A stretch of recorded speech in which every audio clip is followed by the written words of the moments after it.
Today we're going to do a different kind of video, and this is a video that I've been wanting to make for a long time, but I've refrained from making it because this is not about Magic the Gathering, and generally my channel is about Magic cards. This is, however, about trading cards, just not Magic cards. This video is going to be about Yu-Gi-Oh!, specifically vintage Yu-Gi-Oh!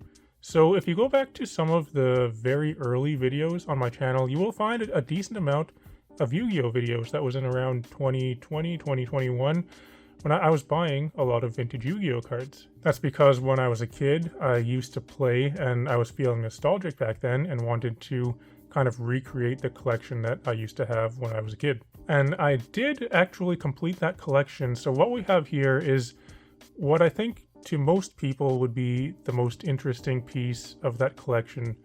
In this binder, I have an entire first edition set of North American English LOB. LOB being Legend of Blue Eyes White Dragon, which is the first set of Yu-Gi-Oh! Cards from 2002. Now, if you're into Yu-Gi-Oh!, you know what I'm talking about and why this is a cool item to have. But I think even if you're not into Yu-Gi-Oh!, if you're just in the world of trading cards, you've probably heard about some of these cards and the set before. This set took, I would say, probably about 4 years to complete, because a lot of the cards here are not cheap, they're actually rather expensive. But also because with vintage Yu-Gi-Oh! Like this, it can be pretty difficult to find the specific version of the card that you're looking for, because especially with this set, there are so many different versions of it. You have the North American English one, which is what we have here and which is generally regarded as the most desirable. You have the Asian English one, which looks exactly like this, except for on the back of the card, it has a Japanese logo. You have the European version, which has a slightly different set code. There's also the Australian. There are unlimited versions of this. There are reprints of the unlimited versions. But generally, the first edition North American English one is what people are looking for, and that's what we have here. So we're going to go through this whole set. We're not going to look at every card in detail, but we're going to go through the whole set. So even if you're not into Yu-Gi-Oh!, if you're just into trading cards in general, I think you might be able to appreciate something like this, and if nothing else, this is a video that I'm going to enjoy being able to look back on. So I started recollecting Yu-Gi-Oh! Cards back in 2020. I played when the game was brand new in 2002 up until around 2006 or so, and I got rid of my collection. This isn't my original collection, but in 2020, I felt nostalgic for it and decided to put together a collection of the vintage cards. I started with Unlimited, and I was pretty close to completing some Unlimited sets, but then I kind of realized that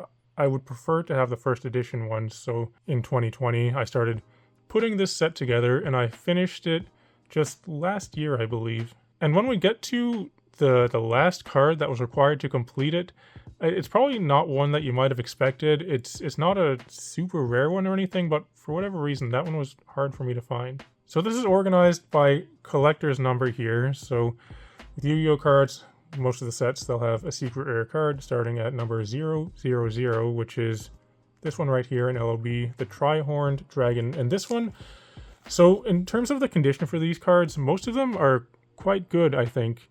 None of them are graded.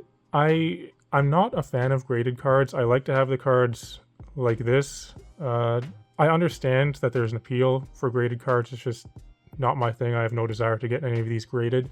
And I want them to be good condition, but they don't have to be like gem mint. So most of these probably range from lightly played to near mint. There are a couple that are worse.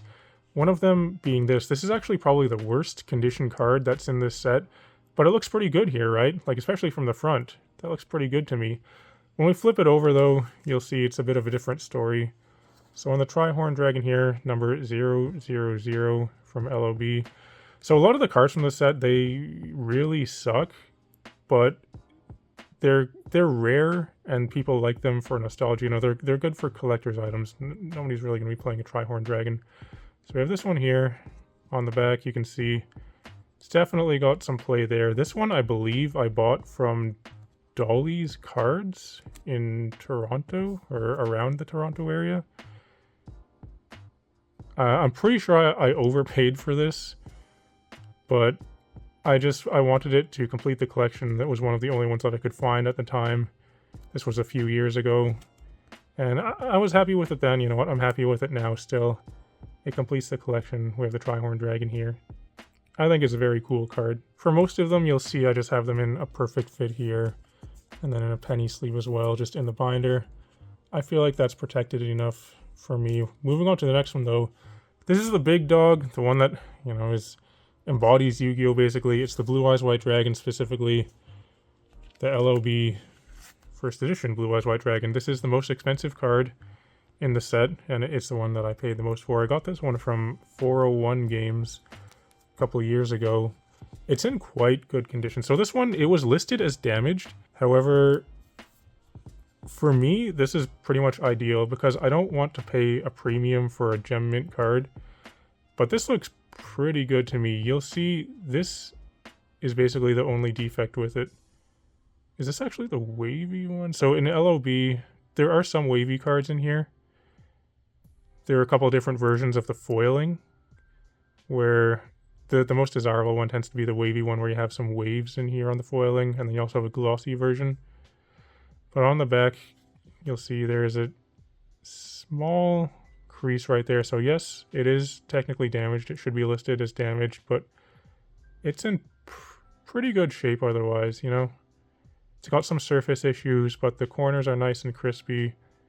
There's no major structural damage. I'm happy with it. It completes the collection. So I'm happy with this one, you know. It's not absolutely perfect, but it's nice to look at, especially, you know, in a sleeve like this, in a binder. That's basically what I'm looking for in completing these collections. As I was saying, I'm not really a fan of graded cards and paying the massive premiums for, you know, getting a PSA 10 or whatever. This is what I'm looking for. We got the Hitatsumi Giant there as an iconic Kaiba card. You see that in the show. Here's another pretty big one here, Flame Swordsman. This is a lot of people like this card, and it is cool. It's another one of these cards where like it kind of sucks, like it was never really good, but it appears in the show a lot. It's very iconic, you know. It's one of the Joey cards, and people like this character.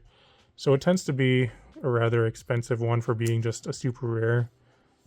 And this one, you can see, this one is in quite nice condition as well.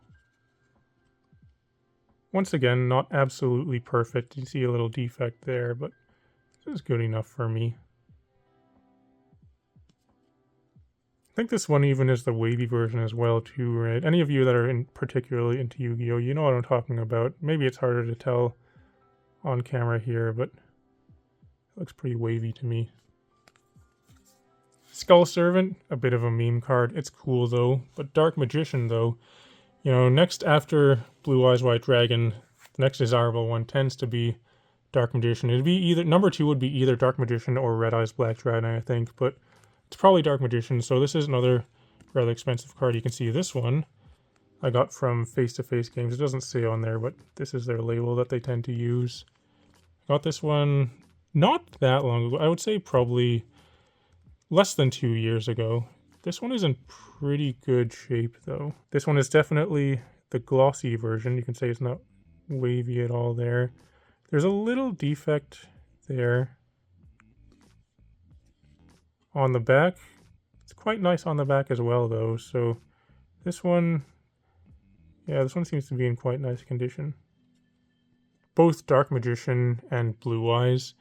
The ones, people tend to like the ones in the starter deck better a lot of the time because they have the art from the TV show. I like these ones better, just for collecting purposes.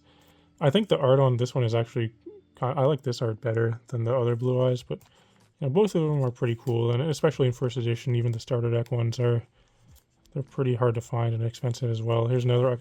So one thing I've noticed is for LOB, the first page and the last page in the set tend to be where most of the big hitters are. So moving on to another one right here, we have Gaia the Fierce Knight, another very iconic Yugi card. This is another one that tends to have some pretty big premiums.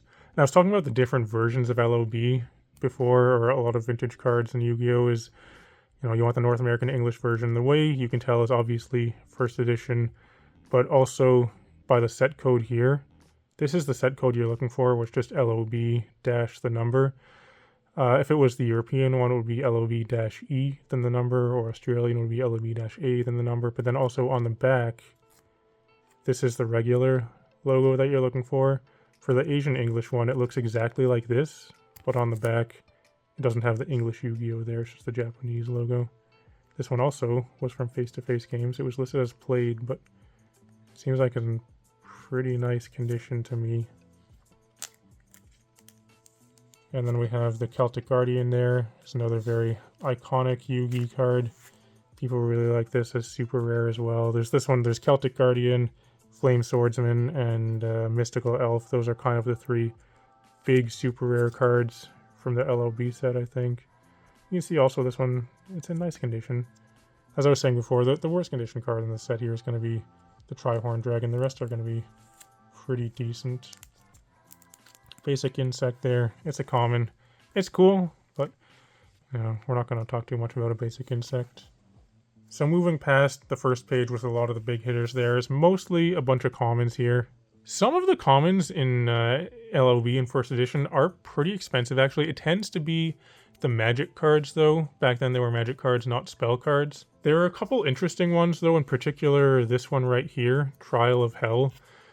This was changed to become Trial of Nightmare for censorship reasons. So I believe all the first edition ones are called Trial of Hell, and I think that there's an unlimited version, also Trial of Hell, but then there's an unlimited Trial of Nightmare is what it was switched to.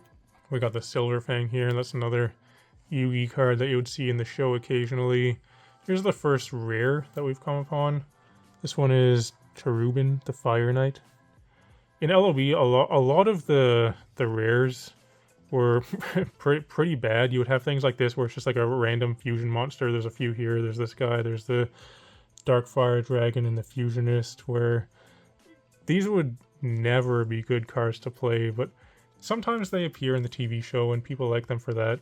I'm pretty sure Dark Fire Dragon is actually one of the more expensive rares in the set. I'm not really sure exactly why this card, because I was saying it's not a good card, but maybe it's just harder to find, or maybe just people like it because it's a dragon. You can see there's a little bit of play there. But also it's a thing in Yu-Gi-Oh! Where cards tend to be short printed, where they're technically the same rarity as any other card, but they're not really, because there are just fewer of them that exist because they weren't printed as much.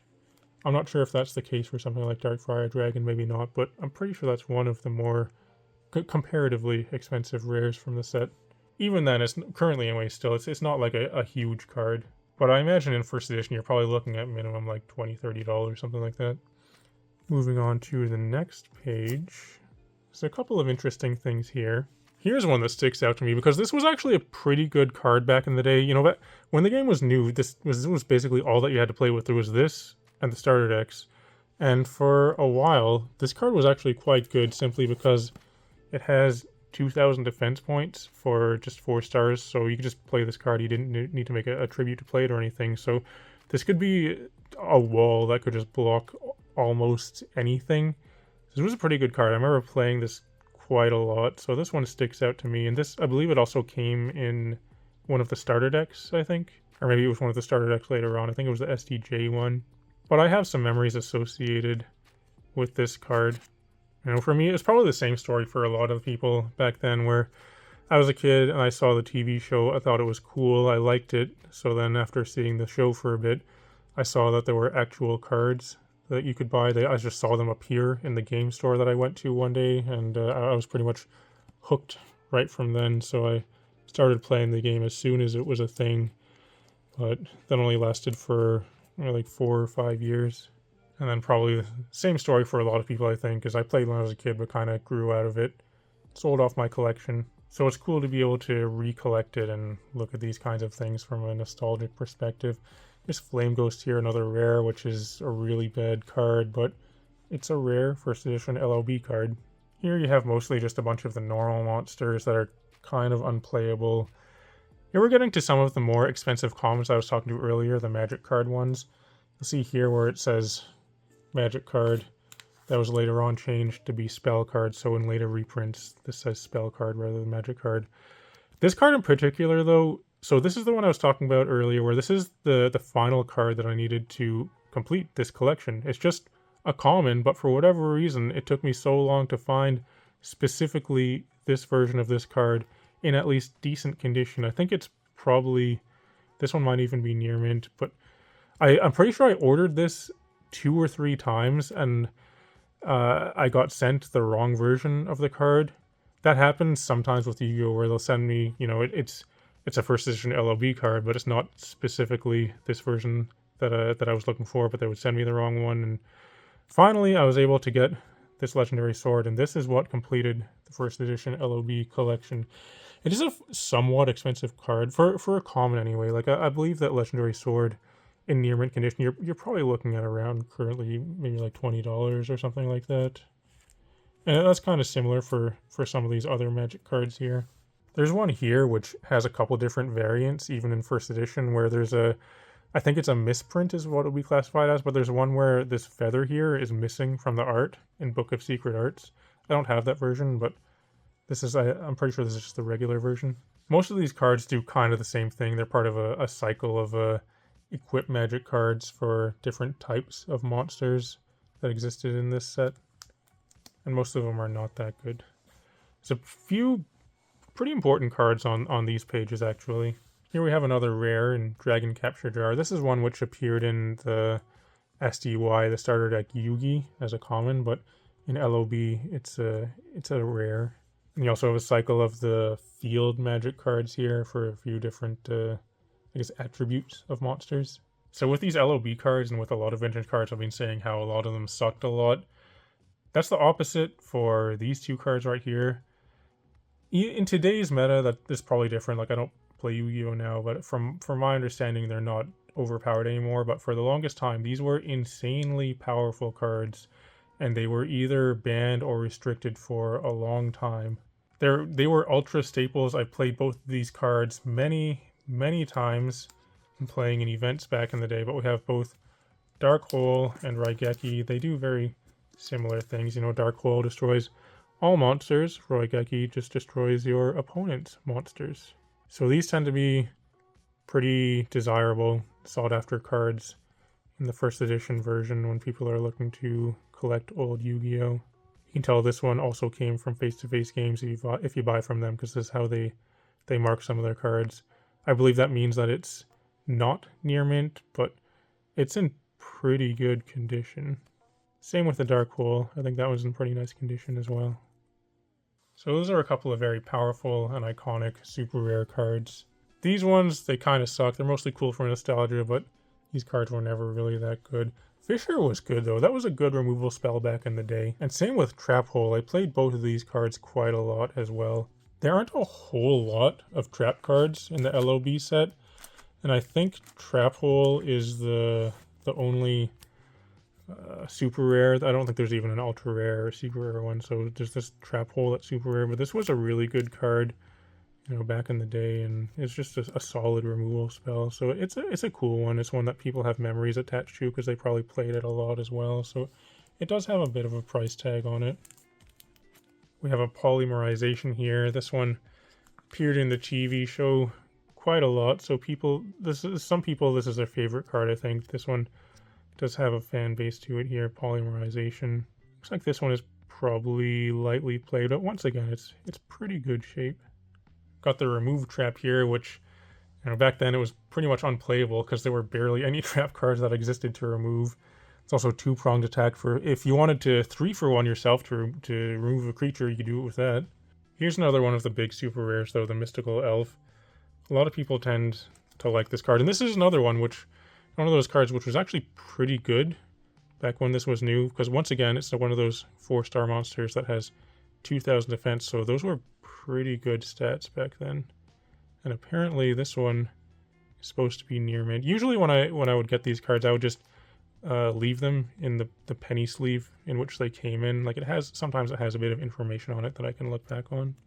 So Mystical Elf, it can be one that can demand a pretty decent price tag in first edition. Next up, we've got mostly just a bunch of commons, but there's a couple of cool cards here. There's this card here I'm going to point out for kind of a strange reason. It's Typhone. When I was a kid, I always pronounced this as Typhone because I thought there was a P there, but there isn't one. So I'm wondering, did anyone else just make that mistake, or is it just me? Am I just weird? But Yeah, I always called this Typhoon, but there is no P in the name. Got a few cool rares here, and the Gravedigger Ghoul. That's an okay magic card, and then Giant Soldier of Stone, very iconic from the TV show, and also pretty playable. It has good stats, or it did anyway, for 3 stars, 1300 attack, 2000 defense. That was a very playable card back then. But there's a couple of cool cards here. Curse of Dragon is one of them. This one in particular I like because I'm pretty sure this was the first super rare, or first like card better than a rare that I pulled out of a booster pack when I was a kid. Might have been from the first booster I ever opened, who knows, but I remember having the super rare version of the LOB Curse of Dragon. It probably was first edition too back then, and I what does that say? Mystery. All right. Anyway, I remember when I realized that this was kind of a special card because I had the starter deck Yugioh deck that I played with, and that has Curse of Dragon in it. But at first I didn't realize that the Curse of Dragon I had was not the one from the starter deck because I had this shiny one, and I realized, oh, that must have come from a booster pack because the one in the starter deck is just common. So it's just a card that I have a particular memory attached to. This one right here, though, this is probably my favorite ultra rare card in the set, I think. I've always liked Red Eyes Black Dragon better than Blue Eyes. You know, it's a worse card generally, has worse stats, but I like the design of this dragon better than Blue Eyes. And this one, yeah, this is another one which I got from face-to-face games. I think this one is in probably pretty nice condition. Yeah, it looks to be. This one might be considered near mint. This one is one that I remember being very happy to finally recollect this. This is one of the cards from the set where if you can get it graded in a PSA 10 or some ridiculous grade like that, it can demand a insane premium. But like I was saying, I'm not really looking for that. Like this one is perfectly fine for me. And when looking through old collections, it's very common to find cards that look exactly like this, because this was reprinted in the SDJ deck, the starter deck Joey one, a very early starter deck. But it looks exactly the same. It has the same art and everything, but it has a different set code. It would be STJ instead of LOB, and that makes a massive difference. When you're getting into high-graded cards, it can be thousands of dollars of difference just because a different set code right there. This Reaper of the Cards here, I think I always liked this card. I thought it was cool. I don't remember if it appeared in the show. I think it did appear in the show. It's interesting because this one has a very unique stat line. It has a 1380 attack and 1930 defense. Some very strange numbers there. But I always thought this was a cool rare. There's a bunch more of these normal common monsters here, just the ones that don't even have any effects. This one in particular, Woody Phantom, I remember this one it was fairly playable when LOB was all that existed really, because for 4 stars, 1400 attack was actually not that bad. And there's another one of these cards, Spirit of the Harp. This was probably the worst. So there were quite a few cards you can see where they had 4 stars and 2000 defense, but I think this was probably the worst of them because it only had 800 attack, whereas the other ones had a little bit more attack. So next up here, we have a bunch more of these magic cards. There is one rare, this Dragoness, the Wicked Knight. Actually, there's a second one there too, the Stop Defense. This was I think this one, there's this and a card similar to it, Block Attack. I think that was what it was called. That was used in the TV show. So this one I remember just for that reason, for seeing it in the TV show, or at least one that looks similar to it because the art on them is very similar. Some of these magic cards, they actually have a decent price tag on them as well, despite being just commons, like Silver Bow and Arrow, I think. Same with Mystical Moon, Raised Body Heat, possibly Machine Conversion Factory. I think at least one of these cards here was actually short printed, so it's just harder to find that one, despite it being, just a common. Here's one that I played a lot, actually 2 that I played a lot back in the day, Swords of Revealing Light. I remember I had a full 3 copies of this in my deck for probably the first few months that I played. I thought it was a super powerful card. Like, maybe it is still a good card, I don't know, but it really made the games drag out, but it made me feel safe having this in play. And also, you'd see it in the TV show a lot, so it was cool for that reason. As you can see, I guess this one was probably listed as played, but I think it looks pretty good. You'd see a lot of cards like this in LOB where they're just terrible cards. You know, you can spend a card to gain 600 life points, or you could do 600 life points of damage to your opponent. That's definitely worth spending a card on, right? A couple more of these cool rare fusion cards here: Metal Dragon and Flower Wolf, and there's this Armed Ninja here. This is kind of the other side to Trap Master. They do kind of the same thing. Armed Ninja has a flip effect; you can destroy a magic card. And then there's Trap Master, which is the same thing but for trap cards. I think probably when this came out, Armed Ninja was the better one, just because there were more magic cards. Like you could pick off a Swords of Revealing Light with this, but there just weren't really targets for Trap Master. But later on, Trap Master definitely became the better one. So I do remember playing this one or playing against it. There's another one which I played a ton of before. I would max out the number of this in my deck, because this was actually a really good card back then, Maneater Bug. I like here how it points out regardless of position. A lot of the cards were worded very ambiguously back then, so there would be questions coming up like that, like can I destroy it if it's in attack position or defense position or what? But here it points it out for you. But Maneater Bug, I definitely have a lot of memories associated with this card. And like Armed Ninja and Trap Master, you had Maneater Bug and Hain here. Maneater Bug would destroy a creature. Hain would bounce a monster back to its owner's hand. So it was kind of generally just like a worse Maneater Bug, but I think this is another one where we'll just have, 3 Maneater Bugs, 3 Hains, because it was actually pretty good effect back then. Flip effects were very powerful back when you were limited to just the cards in the LOB set. So this one I definitely played quite a lot too, and I always wondered, like, what is this thing? What is this? Is this based on some like yokai design or something like that? I don't know. It's kind of a weird design, but definitely played it a lot. And a bunch more of these common normal monsters here. And this is actually the last page for LOB, and this is a loaded page in terms of rarity, value, iconic cards. It's got everything here. On the next page is where I start the Metal Raider set. That's in the same binder as this. We're not going to go over that in this video. Maybe in a future video you can let me know if you would like to see that as well. But I have Metal Raiders completed as well in first edition. But for LOB, I think this page is probably even cooler than the first one. On the first you got your Trihorn Dragon, Blue Eyes, Dark Magician, Flame Swordsman. But on this one you got all 5 pieces of Exodia, Pot of Greed. What does it do? Nobody knows. Monster Reborn, probably the most powerful card from the set, maybe? And you got Gaia the Dragon Champion there. Starting off with a Monster Reborn, though, this card was insanely powerful. There was just, like, I'm pretty sure this had to be the most powerful card from LOB, right? Being able to bring back just any monster from any graveyard in attack or defense position.